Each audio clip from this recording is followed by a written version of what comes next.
Your staff has told multiple parties that they worked closely with the Fish and Wildlife Services in drafting the sections of the stream protection rule that deal with the Endangered Species Act. Yet when Director Ash from the Fish and Wildlife Services testified this month, he stated that no one in his office worked on the regulation. Could you clarify whether the Fish and Wildlife Services had any role in this rulemaking? And if so, who at the Fish and Wildlife Services and which members of your staff reached out to them?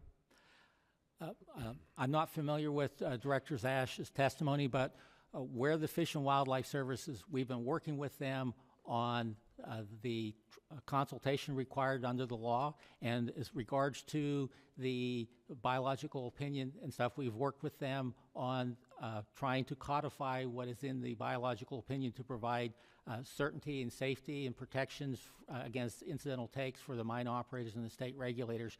There's a biological opinion that's been in place since 1996 on how state regulators and industry the actions that they need to take when there are threatened and endangered species there. And what we've worked with is career staff on how do we codify that in order to make sure that that protection is there should that biological opinion be struck down by the courts, because it is under attack. All right. In previous testimony, the Department of Interior has boasted about state meetings that have been scheduled.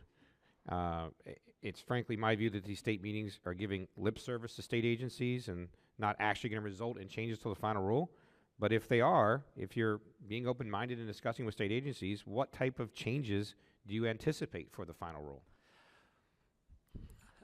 I can tell you that in my participation with those and reading the state comments and getting clarifications from them that there will be changes made to the proposed rule based on that state input. I don't know exactly what those are going to be because we haven't gotten the whole way through the process. We have to go through that process. There are some that I anticipate that would come into play. For instance, that we're going to, it's my hope that we'll be able to clarify in the final rule that when a stream is dry, as was mentioned here, that a monitoring result that says the stream is dry is acceptable. If the stream is frozen, the monitoring result that says the stream is frozen would be acceptable.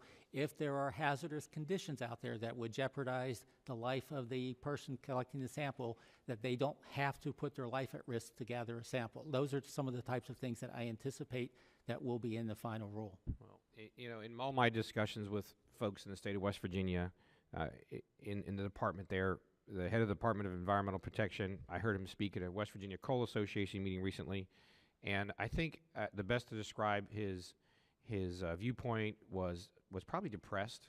I think outraged might be a better term. He tried to work with you in good faith on this issue and got nowhere. So whatever your intentions were, it's clear that this whole rulemaking process has been mismanaged and that state agencies have been ignored time and time again.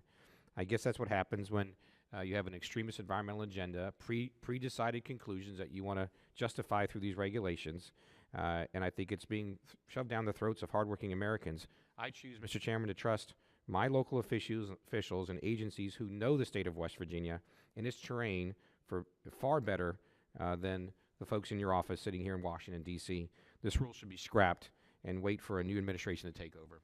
I yield back my time.